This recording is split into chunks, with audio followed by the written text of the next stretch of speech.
Why is it after all these years being a member, how have you been able to keep the feeling and the faith still so fresh and so pure?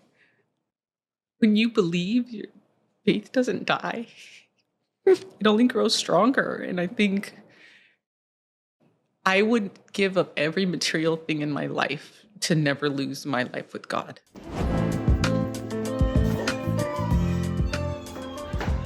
Kim was my ultimate dream guest on the Making Changes podcast.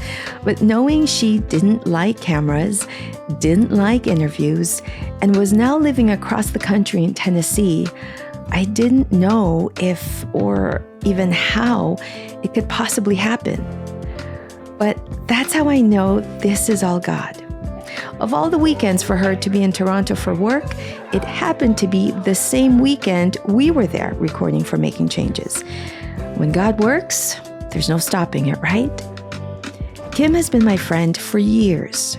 She's been a member of the Iglesia in Cristo for 16 years. By every measure, she had made it.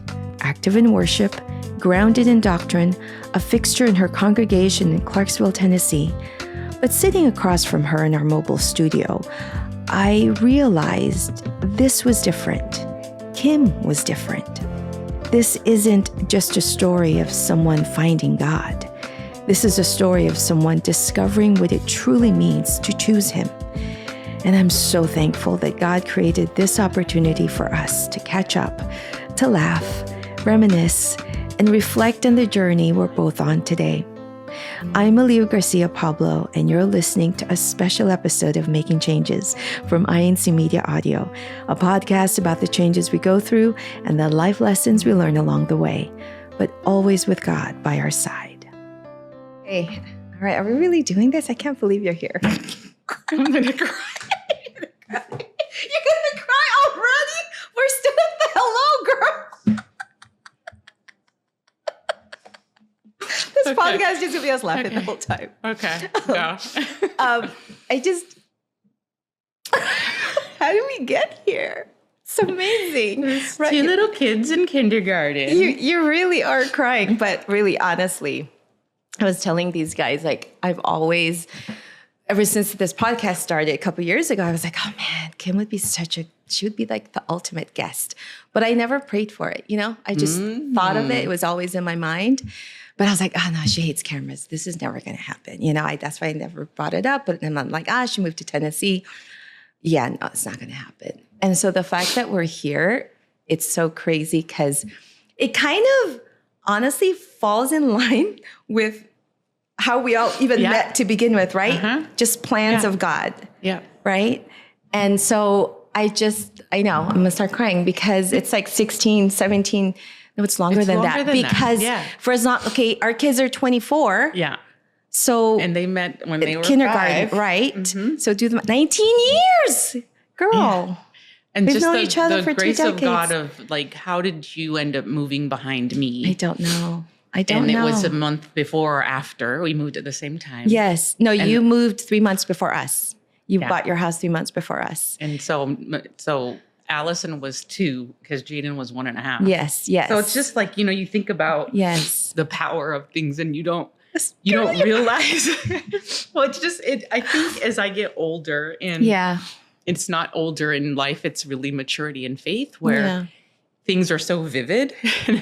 And I don't know, Allison is way smarter than Jaden and we don't have to edit that. But he'll always make up words. And so as he's gotten older, I'm like, Jaden, that's not a word. So recently I'm like, there's this vivivity. And I'm like, vivivity? Is that a word? It's our joke. It's a word. It is. It could be in the Urban Dictionary, but it's a word. So it is a word. So, but there's this vividness. Clarity. For those of you who don't know what vividity means, it's vivivity. Clarity. You have to give it an extra syllable. But there's this very vivid presence in my life that is the stepping stones to getting here. It's a piece. Yeah. And so everything that happens is so very clear. Even from moving from California where native Californian, you move to another, native anywhere, you move to another place and it's scary and it's so unclear or you just don't know who to call. And my move, and I'm a native Californian, uprooting after 40 something years to a new place was so seamless. From selling our home to buying the home to furnishing the home to, I went to a GWS with 9 people. Yes. No, I remember you telling me we went for a walk. Do you remember? We went for a walk and you're like, girl, I got to tell you, we're moving. I was like, what? To where? Tennessee. And I remember, I never told you this, right? But in the back of my mind, I was like, oh, is there a locale there? Well, I was ready to drive to Nashville. So I was like, well, it's 40 minutes. So I'm going to have to drive probably an hour to church. And then you texted me and you're like, girl, I told you I was God's favorite, which is what you always told me through the years, that you're God's favorite. You're like, I told you I'm God's favorite. There's a GW. And I didn't believe you. I had to look because I know you sent me a screenshot. I'm like, no way. I looked it up and I was like, oh my gosh. Of all the towns. Yeah. And they could not get to us faster with that paperwork.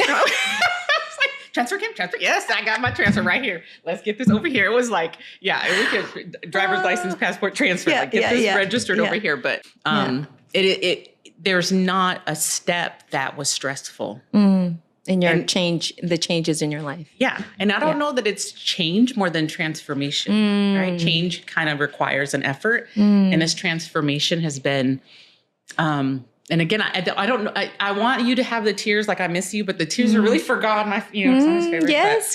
It's just like there's a power that is so strong, and it makes life so simple.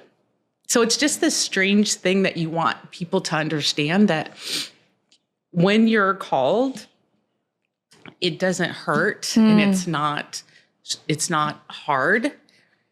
It's just you believing that God called you, and you just kind of immerse yourself into what that means. And it's beautiful. And we had we're going to tangent a lot in this conversation, but I think I told you Brother Adrian is there. Yes, your evangelical worker. My evangelical worker who I got baptized with. The same baptism. The same baptism. In 2009. Who was 12 at the time. Anniversary. And he was 12. Shout out to Brother Adrian, but okay. Shout out to Brother Adrian. But he's come with, I think we all know Sid Santos. And he just always was able to deliver a lesson for me at that time when I was still a Bible student. Yes, that was just so clear. And I want to shout out Sydney, but it's probably God making that lesson clear.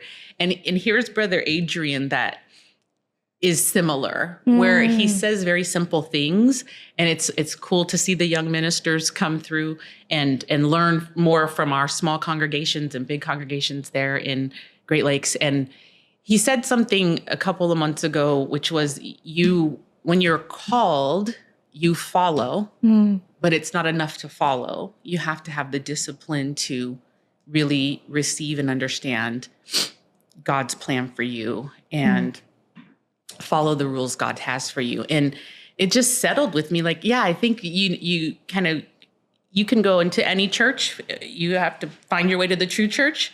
And you feel like you're going to now have all of these rewards because you're serving God.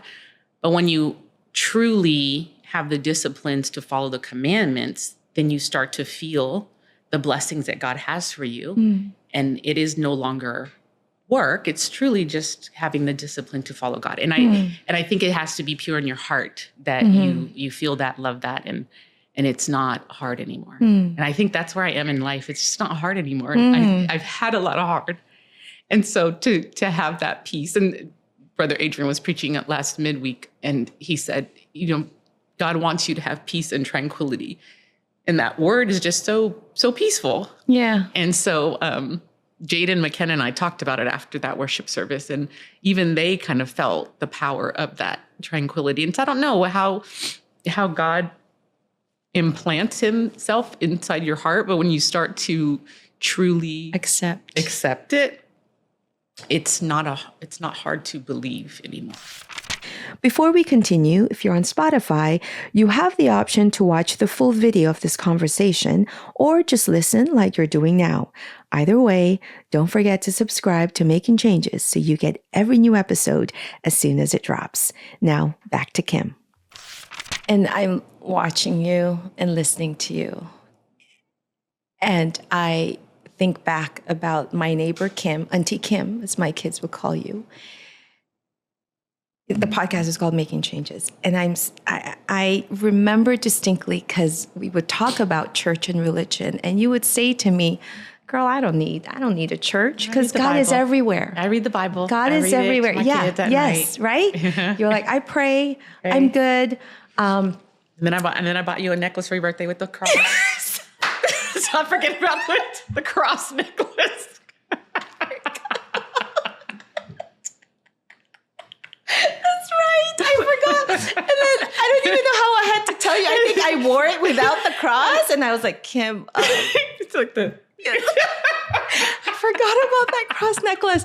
And then I don't even remember how I told you that. You were so graceful. What did everything. I say? I'm just I feel like we were on another one of our walks, our block walks. Okay, but it was a graceful explanation of the doctrine that wasn't, we don't, worship idols. It was in our church, there's this, Yeah. And we explained it. Funny. Yeah. I forgot about that cross. I still have the actual necklace, by the way. But I remember thinking like, I was putting roadblocks for myself as far as like really trying to invite you. I'm like, wow, she looks like she's got a great life. She's, they're doing good in life. Like, why would she want to get up, on a Sunday morning to go to church with me? And so for years, I just said, okay, we're just friends. We're cool, And we just laugh about dumb things and, you'd cook. And so for years we did that. And I think I invited you maybe one time to a Bible study at the house. And it was like, I remember telling the minister, can you please make it be about like marriage or some family, something that's not too controversial because she don't really like church, like I was okay. So I was really like, for me at the time, I was like, I want to keep our friendship. And I didn't want, also because I wanted to keep eating your cornbread. But anyway, that's another story. But I wanted us to, like, I didn't want our differences in beliefs be the thing that would like us not be friends anymore. And plus our kids were friends, right? Yeah. And so, and then one day when you called, I remember this day, you called me on a Saturday night, right? And you're like, girl, and it was a call, not a text. It was a call. I mean, our friendship is all text. Yes. Yes. So I was like, oh, she's calling. And you said, can I go to church with you tomorrow? I was like, yeah, okay. And I'm like, why? Like in my head, right? I was like, yeah, sure. And I remember, okay, what do I wear? Right? And you're like, I said, okay, we're going to leave this time. And I remember calling Brother Bob to leave my friend. Brother Bob, my neighbor, my friend Kim is coming. Hopefully you can come to Redwood City and officiate, But Kim, I was so nervous. I don't know if I told you, it was like first impressions. I'm like, oh my gosh, I really hope she likes it. But tell everybody, tell the people what that first worship service was like for you. Because it's more than I could have ever imagined, considering how much you were so anti-church. It's, again, I don't know why I'm doing this with you. And I don't know why I put on any makeup because... You're just crying. But, and I remember telling Brother Adrian this recently before knowing there was even a podcast. Yeah. But so if you know the Bay Area, Redwood City is not the first locale, but it is the oldest. Yes. And I think if you look at one of the Disney cartoons, it's the house on the sideways on the foundation. And I didn't care. I didn't see the building, but I know, and usually in hindsight, every other worship service, we went through the back and the function hall, but that day we walked to the front. Mm. And I'm pretty sure it was God's plan, and this really happened in my vivid mind and memory. But it was the vividity of that day. But it today, and it always will be, I don't know if two ministers were there, but the doors opened and the bright sun was shining in. And I don't know what hymn was being sung, but it sounded like, are we ready, sound engineers? could have been Hallelujah. The angels were singing? It could have been. It was this strange, like, you're seeing the light, but it wasn't for death. See, you never told me this. And I don't know why, but I see it very vivid to this day. The moment I walked in, and you know that I never left. No, that was it for you. I think I've missed 2 worship services in all of my time. Yes. And even coming, I think I'm in the Midwest right now, but traveling as much as I traveled during my Bible studies, I found and got lost. Yes. Went to a group worship service. You were telling me you guys went to the Midwest so much. You guys were like, is this the right what's place? Going on? Yeah, that was my first. No, but you walk in and you literally. It was just. I was going to say I'm immersed. I was grasped. I was pulled in. I never saw men on the left, women on the right. Which is normally what everyone sees. Yeah, I didn't. That is not a memory of mine. Wow. And from that moment, it was time with God. My worship services to this day are my time with God. I don't care if it's 10 minutes, if it's 3 hours. I don't care who's preaching. It's my time with God, and I receive His presence through the power of the Holy Spirit every single worship service, and I can't wait for them. I can't wait for them. Do you remember when I would call you? It's like I'd stop working at like 2 to get ready for church. Yes.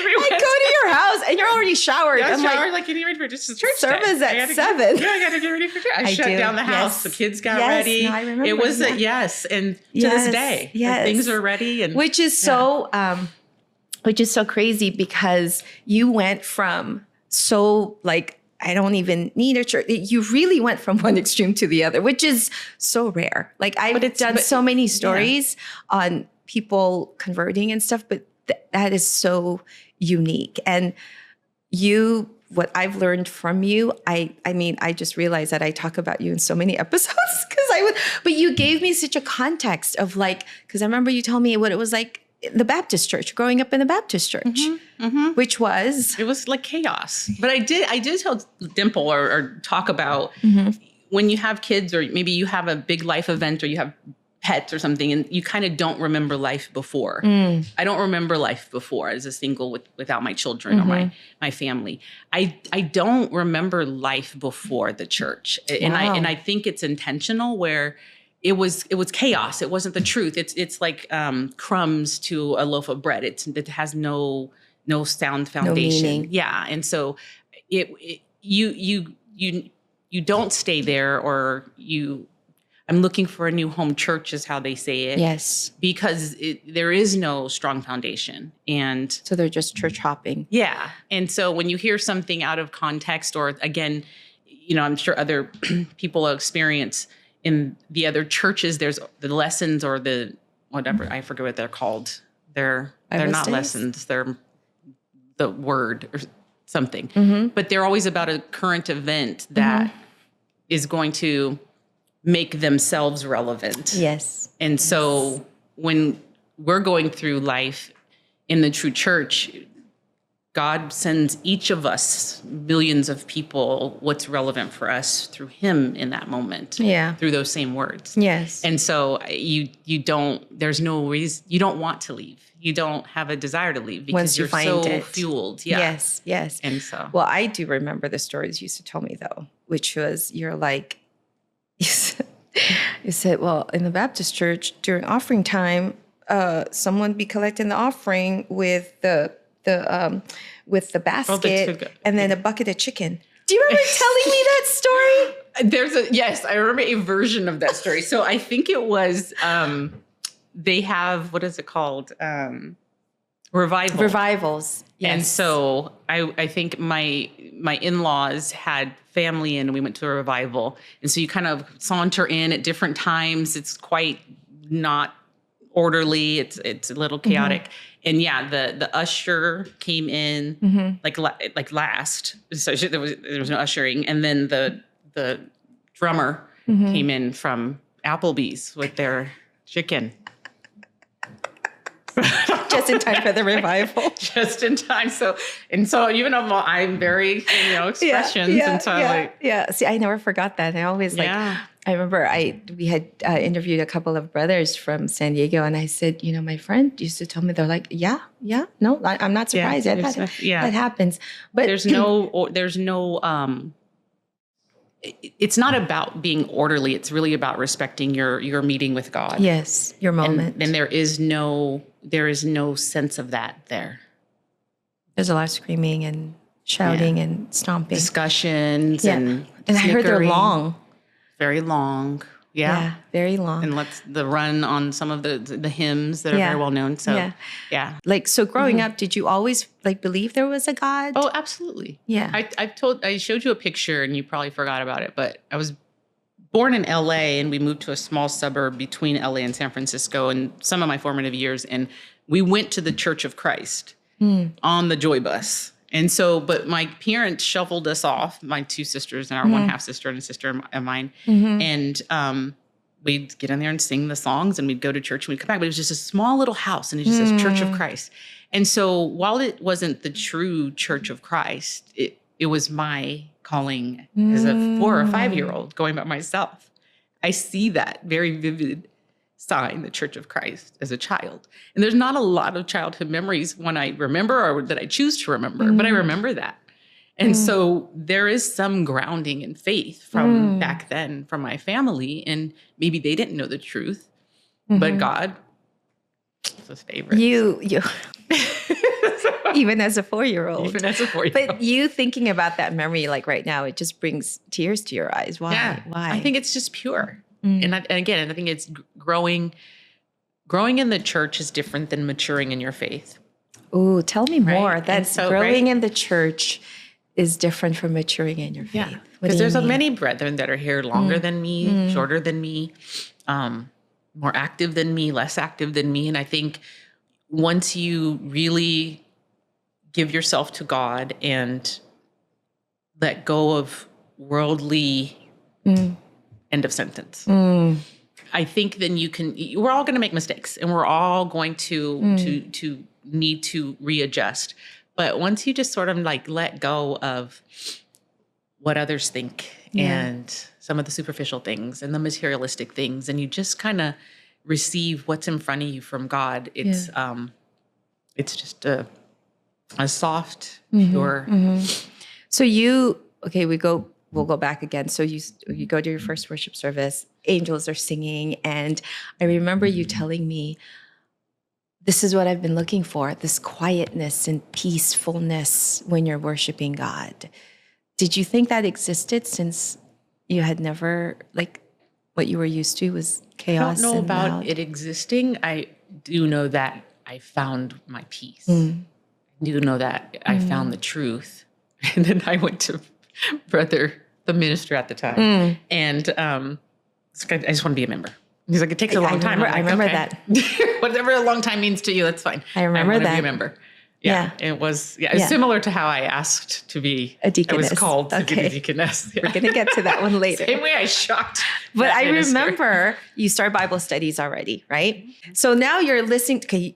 You felt the peace, tranquility in worship service.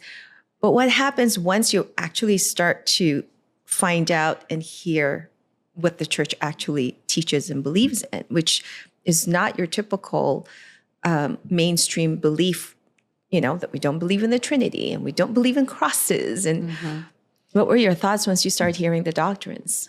You know what's interesting about processing that type of information is that it was never hard for me to receive. It was never hard for me to process that's not real or that's not right or to argue it. It was it just made sense. And I don't know if it was the way it was delivered with doctrine lesson in a scripture or the person delivering it, or again, the power of the Holy Spirit just being involved in that conversation or that lesson. But it never, it always made deep sense to me. And I'm one that I'm going to share what's good.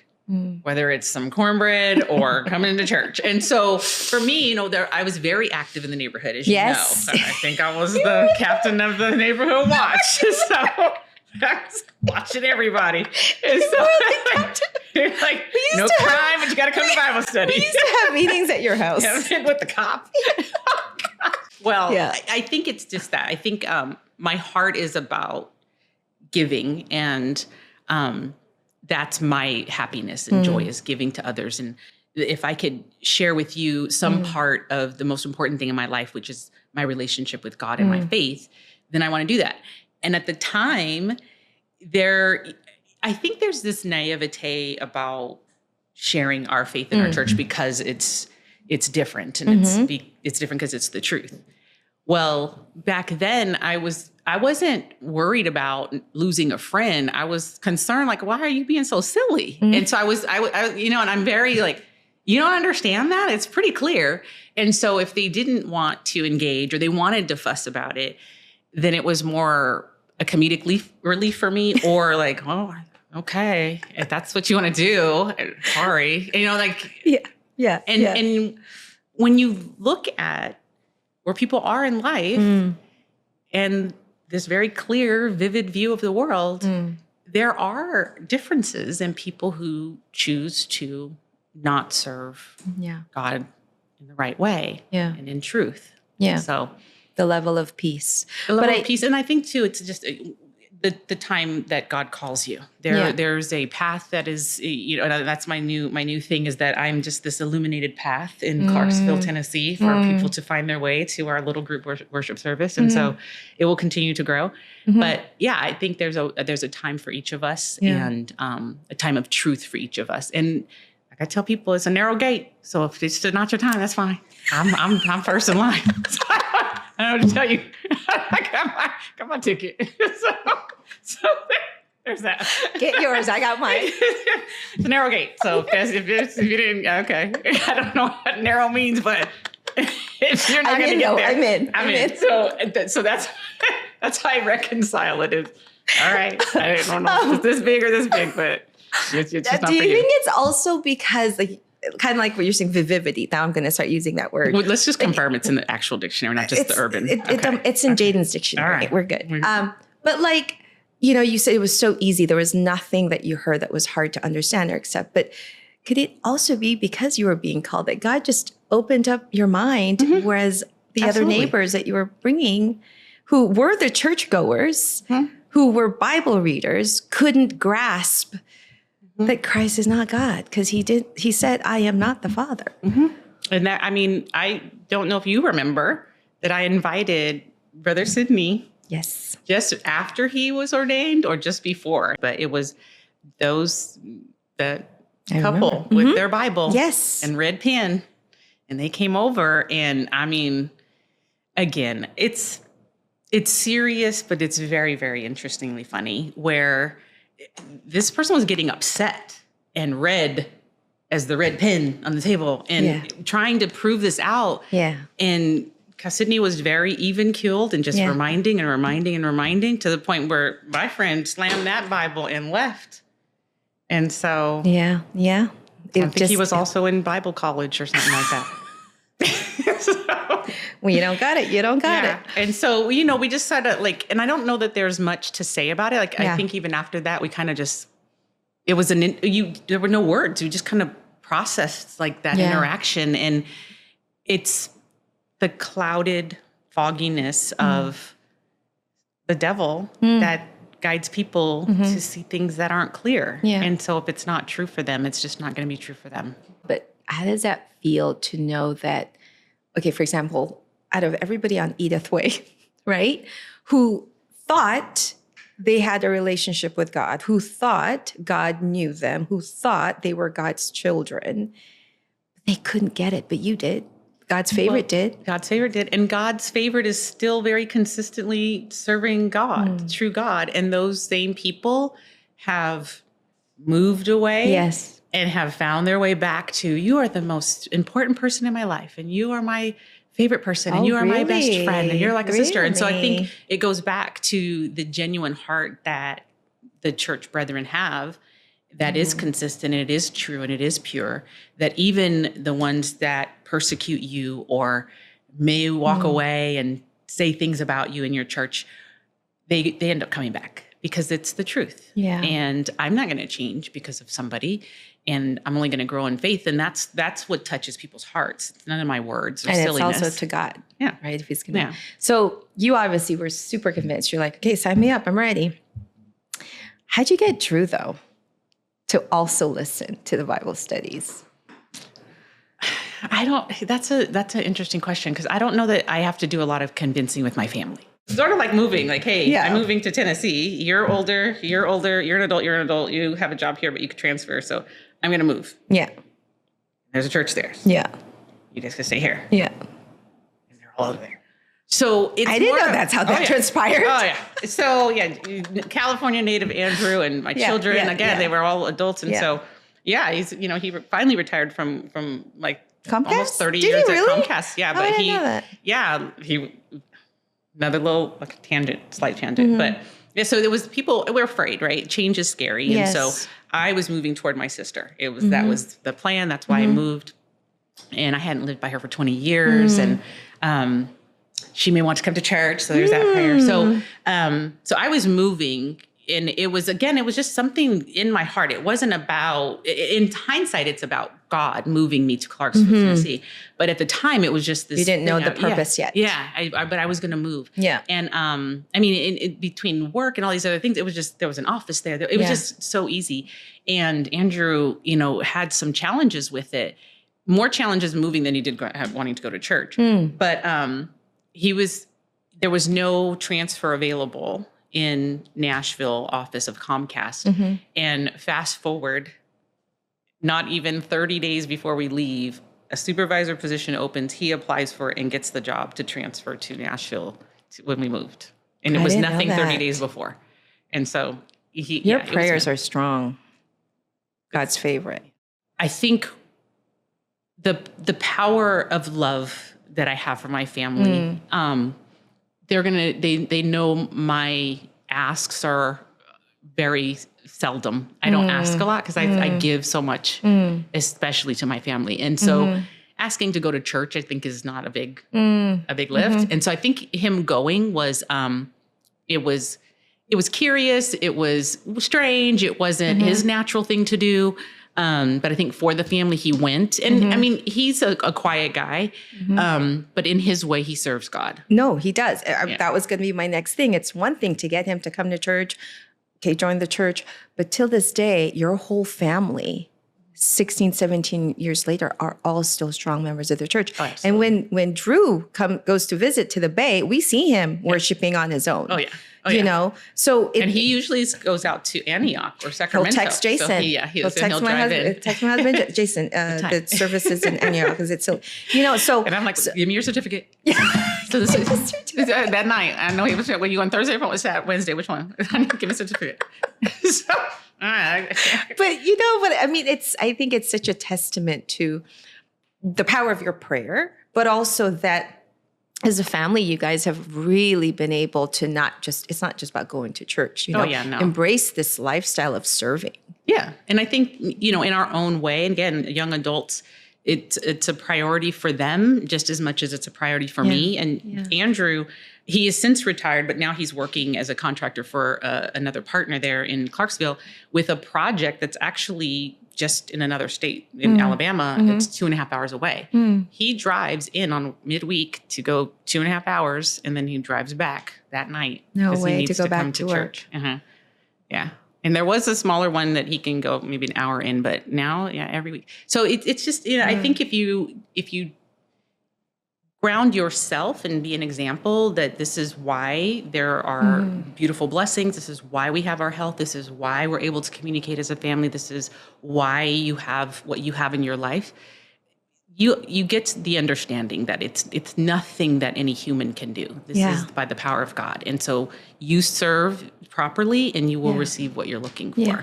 And so he was just as called as you were. Yeah, absolutely. And the kids were, how old were they when they were offered? McKenna was 3. And she just turned 20.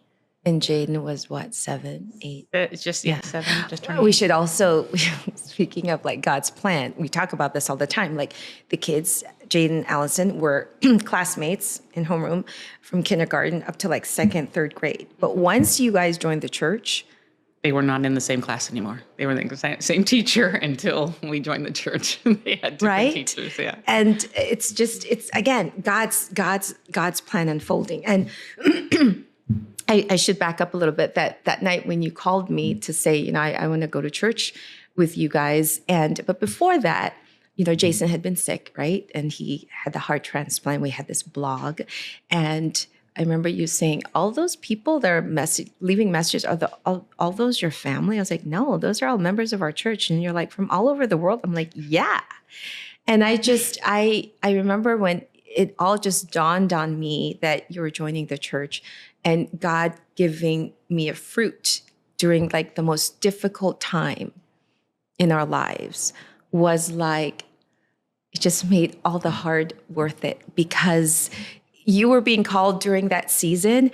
It just, I don't know. I can't even put it into words, but I remember just really when it all really sunk in for me and Jason, it's like, it was so profound that I think we appreciated that even more because we were going through such a hard time. Yeah, it was such a fragile time, but it was, and I don't know how often we can keep using this word of pure, but it was just pure love and friendship. Yeah. It was like, you guys were talking about the will, and you were going to be fine because he may not come out of it. Do you remember that? Yeah, we were like crying and walking and like, this is what we're going to be. You're going to be fine. If he passes away, you're going to be fine, and you're going to be strong, and the kids are going to be okay. And you guys left for the surgery, and you remember I had my black gate, and there's a little battery that we'd sit on and probably talk half the time. And I sat there through the whole procedure praying, and just like, God, just make him be okay. And you called me and he was okay. And so, yeah, crazy time. I forgot we had talked about that before the surgery, he said, whatever happens, he said, if I don't make it, you're going to get my Social Security, my life insurance from work, and you can keep working for the church. You're going to be fine. And before he even went into surgery, he held our hands, faces one by one, and he said, promise me that even if I don't make it, you guys are going to keep serving God. And he said that to me. He said that to Allison, who was 7, and Zay, who was 4. And I remember, there were so many people praying, and I forgot that we talked about that. Yeah. And then when he, we thought he was fine, then he still got pneumonia, and you sat with me at Stanford the whole day. Girl! What did you get?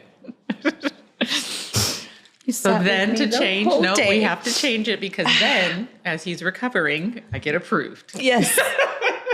We're going to go talk about that. You get approved for baptism. But it was like, so it's the 95th anniversary. Yes. It's a grand baptism. Yeah, the following year now from the time you first went. Yeah. Within the year of crazy. Yes. And so Jason's still recovering. Yes. He's still at home. I think I hired him to be my accountant for 3 months or something weird. And I'm going through Bible study. And again, I'm traveling, and I'm got all my cards, and everything is fine. Yeah. And I, out of however many we had, was not approved. I was not approved until the 11th hour. It was like everybody. But Drew was? I don't know.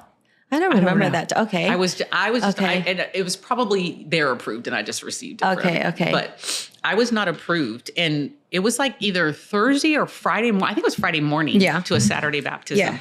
Yeah. And Sid called, or someone was like, okay, you're approved.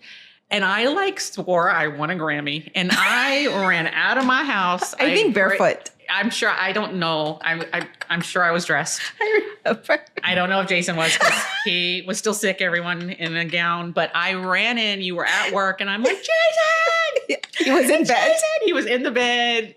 Ugly breath, crusty eyes. I'm pretty sure I did too. And I just fell, and I just cried. And I'm like, I'm approved. We're gonna get baptized. I don't know if anyone else does that, but yeah, and he's like, okay.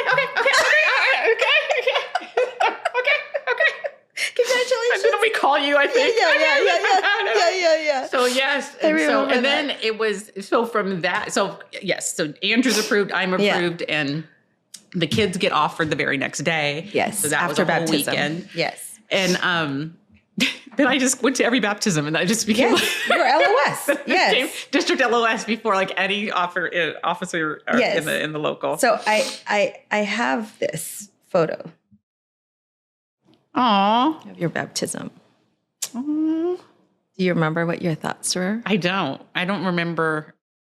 I remember Jason and then offering my kids. Okay, Jason, and offered my kids. I couldn't tell you. But in the video, you were so emotional. You were very emotional. I was like, okay, if I show her this other, she's just gonna laugh because you were like ugly crying. Totally. But you were so, crazy. And you were really, you were so present in the baptismal water. I have no recollection. All you knew was you were baptized. Yeah, I don't even remember. I mean, as doing baptisms from that day forward, I don't even remember changing. I don't remember. Yeah. Look at our picture. This was after. Crazy. Right? I do remember that dress of yours, though. Mine? Yeah. That's you don't remember nothing else but my dress. I remember that. That's so crazy. Wow. That's crazy. So, you're baptized and it's. Do you remember? Okay, you said you remember the kids getting offered. What do you remember about that? Them being offered, the feeling, and that was it was probably close to what I was feeling there, but it was just. I remember this feeling overtook me that it was just like they're safe with God now, and they're receiving. They're being received, and to have Kebab offer them and. That was just so special because he was so special at the time. And he was the first minister you heard. Yeah. I mean, he has guided me through many things. And so to have that be part of that chapter is just so powerful. But to be able to have, their names written at the same time I'm offered is just like, wow, you don't realize. I think there's not a lot. Putting these types of feelings into words is just really difficult because even when I pray, I'm just like, Father, the words I'm trying to say, my heart, because I can't put it into words. And I think that's what I felt offering them. Yeah. And it may be what I felt getting baptized, but that part was like this talk about present. I just saw the backs of their heads. I saw Bob's hands and it's just, that is, and also the feeling that yes, you're their mother, but you're not the only one taking care of them now. Right. Well, that and then to know that their foundation is now set. And it's not about any words I can say or things I can teach them. It really is what they feel in through God and how that is molding them into these really brilliant young humans now. And so being able to have that as an additional gift to being baptized is something I don't think people realize when they have a family, that you're also offering your children, and your children have this sense of connection and eventual peace. They don't realize it's peace at the time, but when you're able to offer your children, it's another gift that you can't put into words. Yeah. This photo, that's baptism was, 16, is that the math right? 16 years ago. But you talk about it like it just happened last week. Why is it after all these years being a member, through all the challenges you've been through in life, like why is it still so fresh and so, how have you been able to keep the feeling and the faith still so fresh and so pure? When you believe, your faith doesn't die.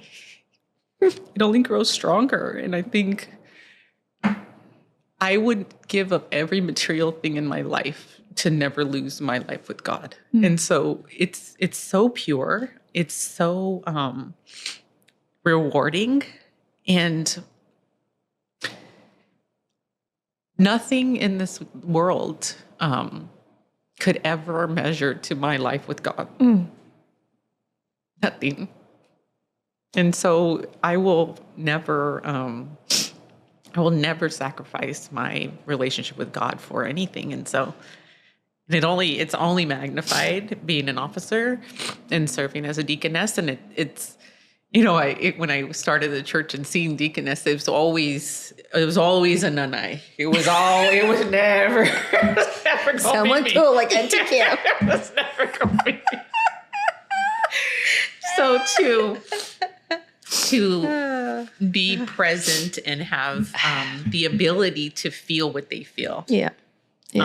Knowing that they are there to continue to give love and God's love through their mortal bodies, and being able to give people that peace and that welcome and that the peacefulness and orderliness of a worship service or any type of activity is even more powerful, and it's more of a priority. It's more of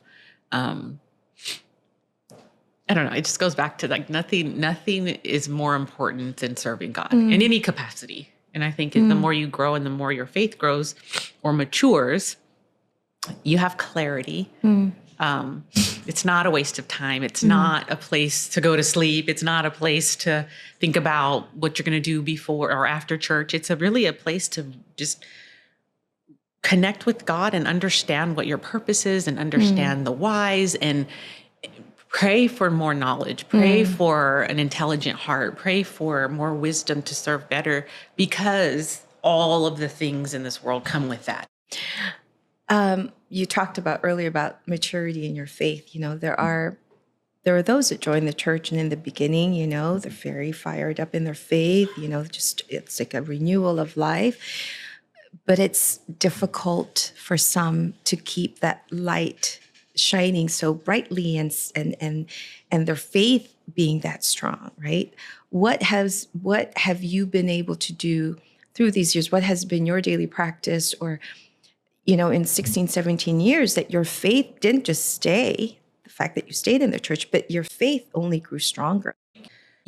When you're grounded in faith and right from wrong, and back to Brother Adrian, you can follow, but if you don't have the disciplines to enact them, then it's not going to work. That's an equation you have to keep going. I never not followed. I was always following. I just may have been lax in the disciplines that I know better about.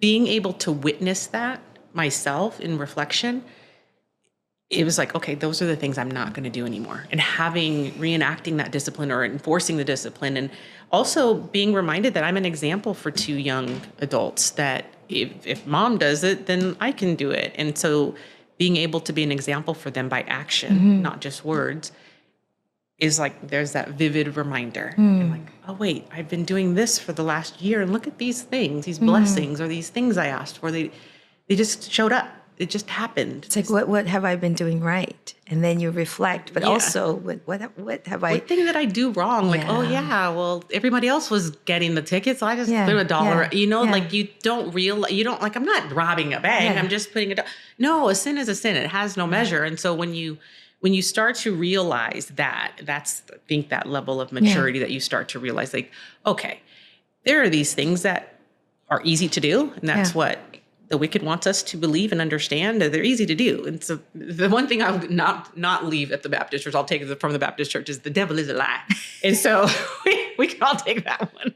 And it's simple, right? Like you can do those things and they don't feel like they're bad. Yeah. And so you kind of, I'll just do them. And then you look back and you're like, no, it doesn't, I don't have to do this really horrible act. Little by little, you start to think, it's okay. But really, that's his way of deceiving roping you in. Yeah. And I've seen that in my young human kids. Like Jaden's working, at a company, worked for moms for so long, and now he's working at a nice little company. He's got some new friends, and they do things. And I'm like, that's probably something you shouldn't do with them, right? Or they're going to go here and do this. Okay, well, make sure you only have that soda pop, not this other thing that's, and so there's things like that where, and the peace in my heart is like, why would I do that, Mom? Like, that's what he would tell you. Right. And so I think that there's this, there's these easy things that are there and consumable, and you're like, that's not a big deal. Yeah. And when you look back and reflect, you realize it's not a big deal. It's just not for you to do. And when you don't do those things, you just start to like, it's just not, you don't even want to do them because you're so focused on doing what's right or the simple things in life that God put before you that you're able to just have what he wants for you, what he has willed unto you. I don't know if you remember you telling me this, but I remember you came to the first worship service and later on I said to you, why did you, you have a lot of friends who are, who go to church, but why did you choose us to go to church with? Do you remember what you told me? Mm-mm. You said, well, I just remember that I'd have these parties and all my Christian friends would be drinking with me, but you and Jason never touched a drink. Dimple was at one of them too. Oh, yeah.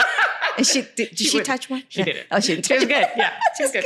Yeah, we were having tacos and margaritas. Yes, right? Yeah. And I remember you telling me that. And we had been going to parties at your house for years, right? Yeah. And me and Jason didn't even think about it, that it was something that you were even that you noticed, And so to your point that every little thing you think no one's watching, no one's noticing, but also it's the same, you're saying you go to church, you're saying you're a Christian, but then you're doing this with me. Right. What's the difference, right? Yeah. And I think what you said about it may not be a big deal, but 10 not so big deals, that eventually equals to something huge. Yeah. Yeah. And then for me, even the physical part of me will start to feel uncomfortable, heavy, or just not healthy. It's this other thing. You're like, I didn't like that. Yeah. There's literal times in my life, that was a dark time for me that I could register as a dark time. And you remember what it felt like. Yeah. But that you saying that didn't feel right. That's the Holy Spirit. That's your conscience, right? The Holy Spirit telling you. We're closing the season with this episode with Kim, but don't worry, we're already working on the next season of Making Changes. So make sure you're subscribed and following along. And there's no harm in listening to the episodes again. There's always something to learn from the stories we've heard this season. Now, back to my conversation with Kim. And, this is something I always ask everyone that we have on the podcast who are not Filipino, but how did you overcome the cultural thing? Because we're all human. So I know you and I have had many conversations about this. So how did you, is that even a factor? Was that a factor for you? And through all these years, how have you been able to just focus on the service of God part? It's a curious question. It's a curious question because I was persecuted once where oh yeah, you go to your Filipino church. And I said, oh, okay, if that's what you think it is. But they don't know is you're really Filipino. I'm just kidding. There are some roots. Because between the food, I did start making señorita bread in Clarksville. Yes. Think I should did you really? We don't have it. Of course so you we did. have to make it. Okay, go ahead. But it goes back to being called, and of course, being God's favorite is one of the things that you just kind of put past what anybody says, let alone there's Black people, there's white people. In Clarksville, there's mostly white people. And so I think it's what you feel like doing. I come in, I'm a pretty big personality. I was in Redwood City, I was in Fremont. And so people gravitate, not just because I'm not Filipino, but there is a personality thing, and want to introduce and immerse you in culture. And I think that's natural. But I'm also very sound in my own culture as a Black woman and raising a young Black man and a young Black woman. And so I think there's this enormous love I have for every person. So if that's what your culture is, I'm going to take pieces of that and probably put them into my life. And I'm also going to offer some things that are for your life. There were times when we would go to functions and there's a lot of Tagalog. And so you're like, okay, I don't understand it. At one point, I think I got the little program to try to learn Tagalog. And I said, there's too many N's and G's. It's just, my brain doesn't work that way, so I can't do it. So I tried. So I can get there for Bible studies. Good old college try. But I said, okay, well, when you guys are speaking that, you're just not speaking to me. So I'm just going to go and be over here in English. And so I was just the English gal. And so that's, I think it's one of those things where whether you're in church, you're at your place of business, you're with a girlfriend at a movie, you're either present or you're not. And so because the church was reestablished in the Philippines. It's heavily Filipino. And I love that for us. There's a lot of history. And there's a lot of things I'll never understand not having gone to the Philippines and to Central and understanding some of the history there that I get from my people here. So for that, you get something that you're looking for or that you want to understand, and it's genuine, and there's a lot of connection and history when it comes to, there's stories about the messenger that you've told me about that I would never get from another person maybe in Clarksville. And so for that, I think it's important to have those relationships and understand the culture. And there's also importance of saying that we're a global church. Yes. And so when you're called, you're going to see past people's skin color and the language they speak, because God's going to speak to us through the power of the Holy Spirit. When we have our translated worship services, half the time I can't see. And I start praying and I catch a verse. And I'm like, I know exactly what he's talking about. And that's all I need to know right now. So there we go. So, I think I think it goes back to your level of faith. I think it's important to explain to newer brethren or visitors that, when you're invited to the church, it really is about how you feel about receiving God's true words. And you're going to hear things that may not make sense, and you're open to ask questions. And if you still don't understand, please ask more questions. And if someone's speaking another language, receive that and ask them something in your language. I think it's just this love that we have for the brethren, that all things are understood. And it takes time to get there. Like I said, I would be in the middle of everyone speaking Tagalog. I'm like, I don't know if I'm supposed to understand or I'm supposed to leave. So I would just sit there and try. One person thought I spoke because I was like, oh no, we're going to be in the function hall. And they're like, oh, you understand? I'm like, no, you guys pointing I just put two and two together. So, standing next to Drew. You think he understands? Not happening. So yeah, so the cultural thing can be, it can be a lot, but being reminded why you're going and being a part of the church is probably more important. Let's talk about you being a deaconess. Okay, so let's talk. Okay, we'll go back up a little bit. There's the context. So you text me a couple of weeks ago. We text here and there, but not regularly, right? Just random dumb things we kind of share with each other. You text me without saying a word, a pair of white heels, white shoes. And I'm like, okay. With my feet in them. With your feet in them, yes. Make sure everybody understands the visual. And I'm like, okay. And it was a foot pose. It was a whole foot model thing. Yes, I did a shoot and some rocks. Yes. Yeah. You were standing on rocks, right? I've taken the journey. Yes, you have. And I'm like, and I think I replied to him like, oh, nice feet you got there or something, right?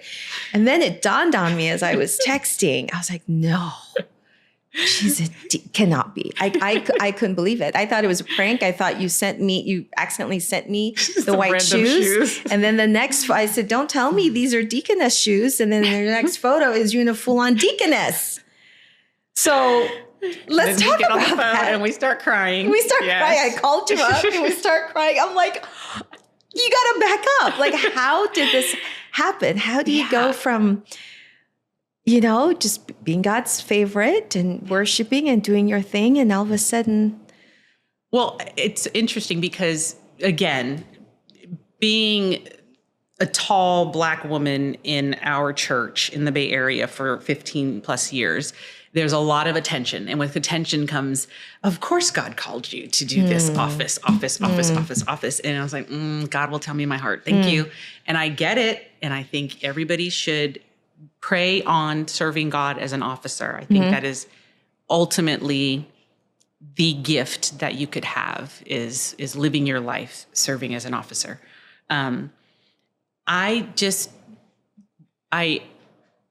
feel God's power in ways that I cannot explain. And I know I've said this many times in this conversation, but I can't explain. And I always said, I will know in my heart when I will be an officer and what I will be doing. Yeah. And so November, December of last year, there was something in my heart in a worship service. And I said, so it came during a worship service. Okay, heart in God. And I just did a devotional prayer and I gave myself to my birthday, which is in February. So about 2 months. and I pray. And we have a family prayer every day at 12 and 9, 12 p.m. and 9 p.m. And and then I mentioned it to just McKenna and said, I think this is where my heart is telling me to go. She's like, really? Yeah. And so everyone sort of, just like, okay, Mom. Yeah. And then, and then I just sort of went into like a really dedicated, focused prayer. Like, if this is where you want me to be, Father, let me know. And then after worship service, I just went to, who wasn't Brother Adrian at the time, it's Brother Jason. And I said, Brother, I would like to be a deaconess. And he's like, okay, sister. You have to be here for a while, sister. How long have you been in the church? Oh! It's all taken care of. He said, I think it's like 15 or 16 years. He said, what? What? I said, yes, brother. You're new here. You're the new guy. You're new here. And then he was like, really? He said, and he did the prayer hands. Yeah. And I said, I'm sure I need to like write something. I don't know what to do. Yeah. He's like, okay, sister. Okay, I will text you. I'll Telegram. You have Telegram? Yes, brother. Yeah. Telegram. And so then, and so then he was calling our secretary and telling her to paperwork. But it was in God's time. And so then I quickly went through. Well, we went through the seminars and and then I took oath on June 30th. So it was just interesting. I mean, it's not anything different than how things have happened for me in my life, and especially my life in the church. But it's been my heart is full from thinking about it and then praying about it. And then you cannot tell me it is not a church day. I have my little outfits pressed. I have 3 of them, and one of them had a little stain, so I had to go over here in that pile. And I am at church ready to serve. So yes, I love, love, love my little offerings and the day of worship service. It is just so, so, so special. Why do you have this feeling to keep doing more for God? Because some people are like, you're good already, Kim. You're already in the church. Why do more for God? I can't tell you why, but I could tell you that it won't stop. I can tell you that it's a feeling that is, like I was saying earlier in the conversation, there's this feeling before you have children, you sort of forget about. You have you have this birth, this child, or you have this event in your life, and it's just so memorable that you're like, I don't remember a time before that. That is how I feel every day serving God. I look forward to what life is going to bring me. I know that God is preparing me for something bigger, and I pray that it doesn't hurt, but I know I'll be okay because of my faith. And it's just something I would never compromise. So I can't tell you why, but I do know that it is designed by God's will, and I receive it. Have you ever thought about what your life would be like not so much had we not met, but had you not been called? No, because I see it in people around me. I see it in those who have persecuted me. I see it in people who have talked about me, or, and so I don't wonder. I do feel. You can see this is what could have been. Yeah. And I'll never brag or boast or be too proud, but I'll always be very joyful that I serve God. Yeah. Just so proud of you. I really, really am. Thank you. Not just you as my friend and as my sister in the faith, but like how you've raised your kids. Through good kids. Yeah. Faithful kids. And a lot of parents today are so focused on, I just want my kids to be happy. I just want my kids to just, give them the world, right? But you have always, even when the kids were small, your priority wasn't for them to be happy. They need to be strong in the faith and serve God properly. Yeah. Yeah. Why was that so important for you, even when they were little kids? I think it was, and again, it's hard to put into words, but I think it's just that grounded level of faith where the respect you must have for God is beyond anything you can have for me. So you need to be attentive. You need to participate. You need to learn. You need to ask questions when you're unclear. I was about to laugh because just recently, I forget why McKenna brought this up, but there was a child in the store misbehaving or something. And she's just like, remember when you just like would look at me and you just, I would have to behave. Yeah. Like, there's no like abuse. There's just the look. Yeah, like, I don't need to touch you. Like, piercing eyes. Yes, she says, remember in church? Like she said, you would look across and she said, remember when Jaden would fall asleep and then you would wake him up with your stare? I would stare him down and he would pop up. He felt you. Yeah, it was me and God was figured out them kids were going to be right. Yeah, I think it's just, and the one thing I pray on is like, I wish more people who were thinking about having children, who have children, would come to the church to just, the world is so nasty. It is so nasty right now. And just, when you come to church, you can escape that. For 30 minutes, for 45 minutes, for 3 hours, whatever your activity is that day. And imagine if there were more people that were here and then just like, okay, can we be the majority to get rid of this nastiness that exists? And that will forever be my prayer till the day I die. But how is the church your safe haven? How? I don't know. I think it's just, I have a lot of responsibility in the work that I do. I have a lot of responsibility in the investments that I have in my home, and again, being examples to young adults. And when I don't have a lot of time to just let go, I've asked for these things, I've prayed for these things, and I have them. And so my time in church is the time to just give it to God and get back and reset for taking those things on. And it truly is my recharge. I don't necessarily need a cup of coffee. I don't need anything to give me the energy and the power and the knowledge and wisdom to operate. It's just through prayer. And some of the tears are just, automatic, but praying in a worship service, praying in a chapel is one of the most peaceful things you could ever ask for. And you just, I can't tell you how you feel about that, and no one can tell another person how they feel about that. But when you are experiencing that and the power of God being present through the Holy Spirit is just something that is, you just can't, you can't speak it in a word, but it's immeasurable. You can't say, I just want this because it feels like that. It's just something that every time you feel it, each and every worship, I used to tell you, I would go to worship service every day. Yes. There's a lesson that talked about it in the Old Testament. You'd be like Sunday. It's like, God, is it Wednesday? Why is it so long? Why is it so far? And then I keep going to Bible studies. But I would go to church every day. And I think it's just this sense of peace. And it's a way, this ability to just pray for forgiveness and pray for renewal and remind yourself of the ways you can improve based off of the things that all these opportunities you had to be better. And just God's forgiving heart is just,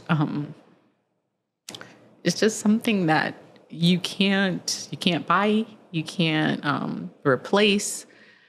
You can grow in faith and you can continue to seek. And I think if it's genuine, you'll feel something that no one can explain to you. Your parents, your partner, your kids, no one can explain it to you. And so finding peace in church is just is something that if I could ask anybody in my life to be a part of, that would be the only thing I would beg somebody to do.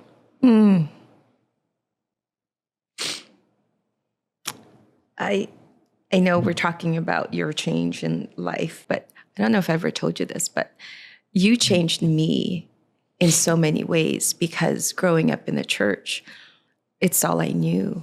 but seeing it from your eyes, we talk about golden ticket, I just got a better appreciation for my own membership because of what I remember you saying to me, it's the same when I told you, there's one worship service lesson throughout the world. And your eyes, you were like, and I didn't think it was a big deal until you were like, that's pretty amazing.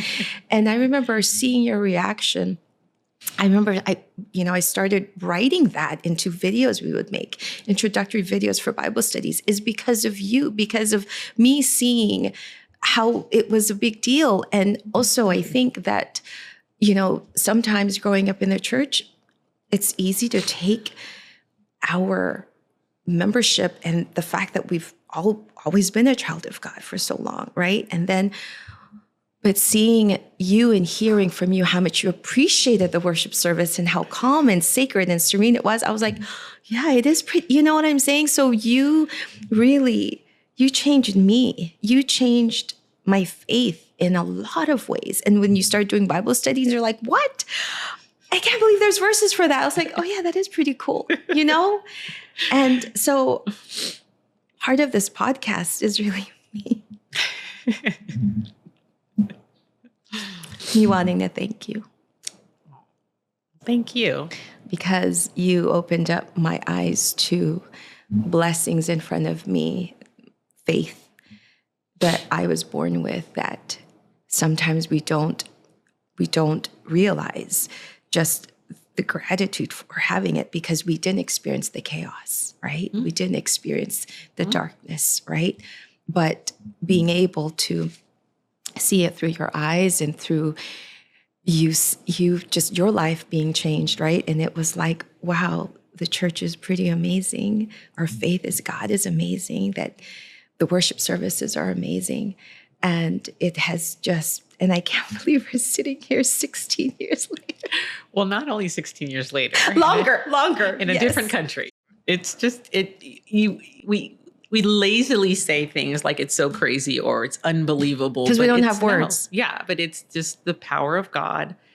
And our lives have crossed over at the pinnacle point of where it needed to cross over to make a statement and make a point. And yeah, you think, saying I came and gave you this recharge of clarity on worship service or the power of the lesson or the power of one consistent lesson.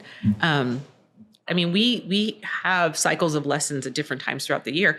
And I could tell you this year's lesson, I did not receive it that way last year or the time before. Or this has been so clear to me this time. So just, there's purpose behind the way that the church is structured and there's purpose behind God's plan for bringing people together in the way that people are brought together. And I think receiving that and seeing that and feeling that is like, okay, this is the truth and things will happen and that's how they're supposed to happen. And we should not be sad because we will see and feel and love each other forever. And that's how we have to just live this life.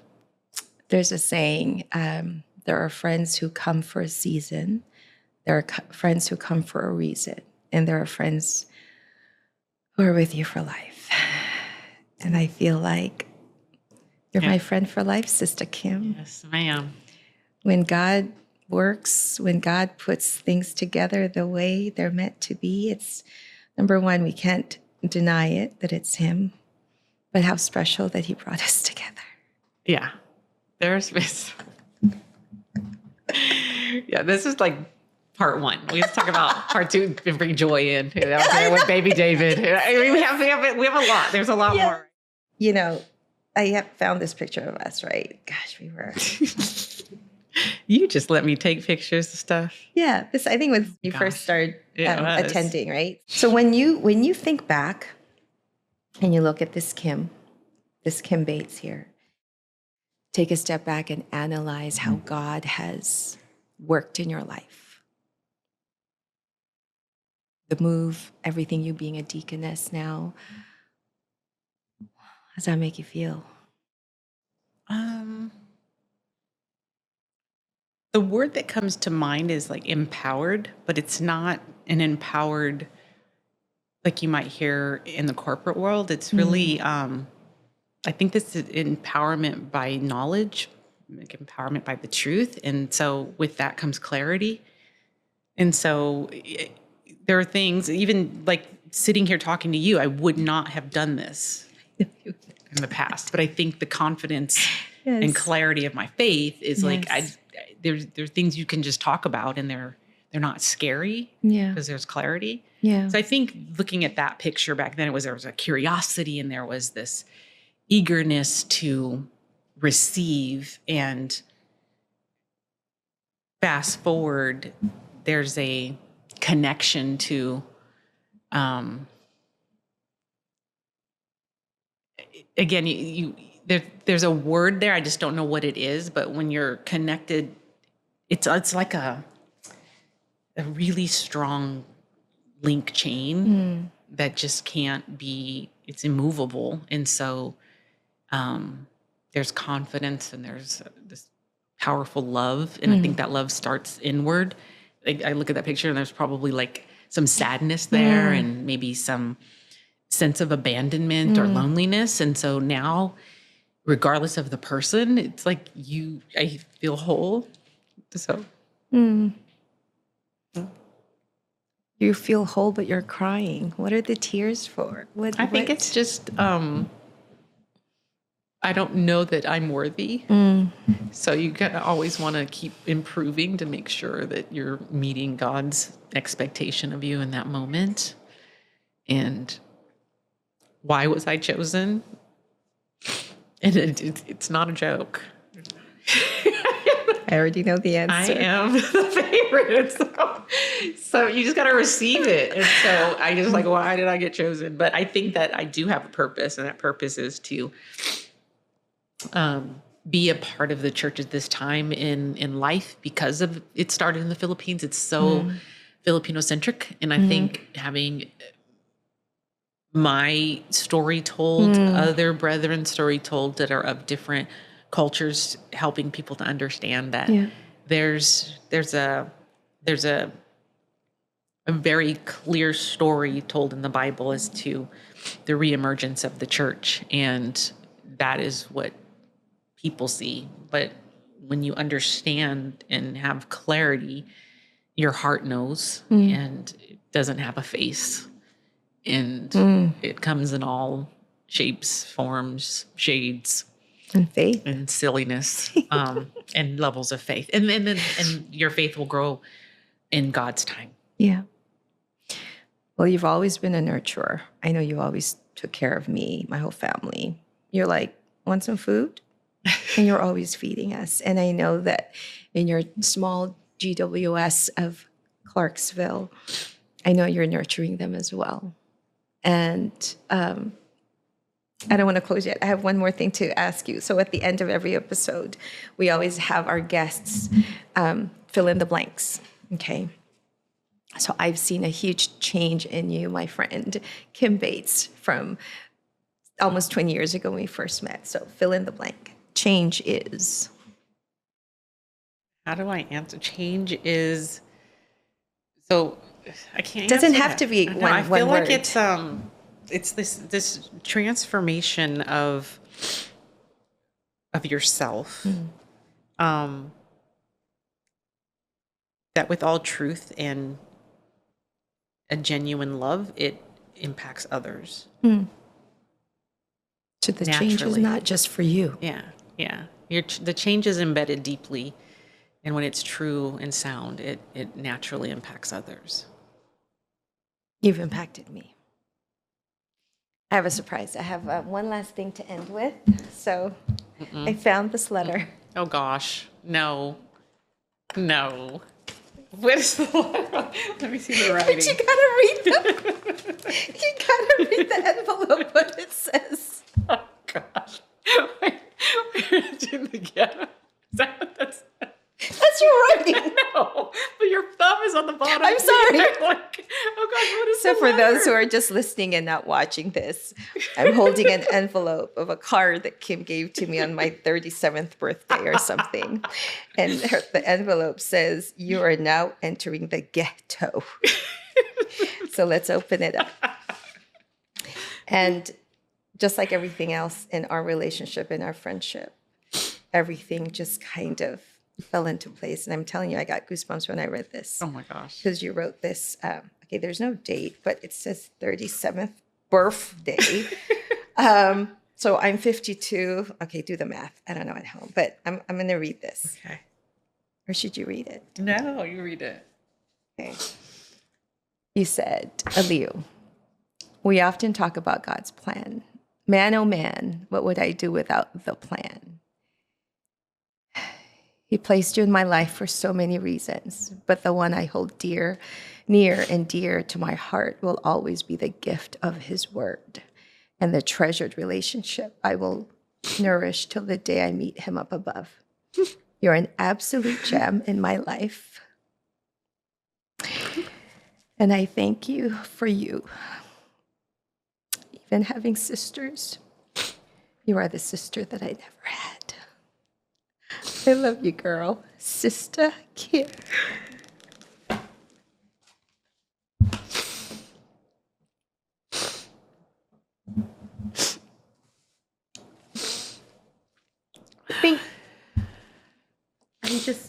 I think we're both so emotional because we're so humbled that God chose us to be friends, right? It has nothing to do with us. Right. He chose us to be neighbors. He chose our kids to be the same class. And I am so, proud isn't even the word. I don't have a word. But seeing you today, nearly 20 years later, and who you've become as a person, as a Christian, as a deaconess, as a mom, and what you've done with your family and how you've shaped them spiritually. And I am in awe of you as much as I love you. And I thank God for you. And the fact that we're both in Toronto area at the same time, it's only God. Yeah. You and I had nothing to do with Not this. at all. Right. And so this episode is really, it's not a tribute to each other. It's just a tribute to what God can do. Yeah. If we let him work in our lives. Mm-hmm. And I hope to visit you so I can get some more cornbread. Absolutely. You have to come visit me. Everyone's invited. Sitting there listening to Kim say, I would give up every material thing in my life to never lose my God. I realized that as much as I shared my faith with her all those years ago, at this moment and at that table, she was the one sharing her faith with me. And man, it was profound. Kim's change wasn't just about joining the church.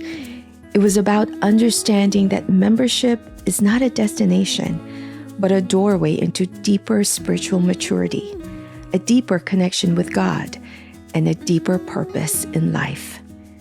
This was a woman who had moved from simply being in the church to truly becoming God's child, or God's favorite, as she proudly puts it. And maybe that's the change we all need to make. Not just once, but again and again, as we grow into who God is calling us to become. What a way to end season 3, huh?